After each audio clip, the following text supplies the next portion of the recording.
Welcome to Fluent Phonics.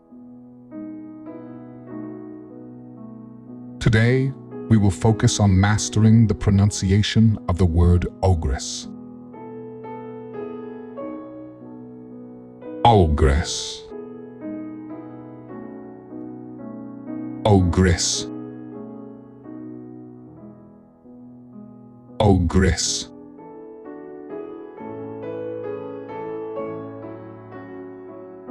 Here's an example of how one might use it in a sentence. The ogress terrorized the villagers, demanding food and riches in exchange for not destroying their homes.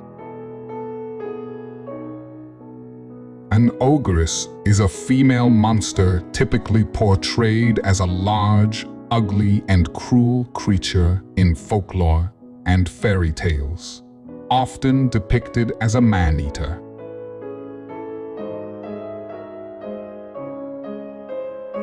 Thank you for your time. If you enjoyed this, please like and subscribe for further content.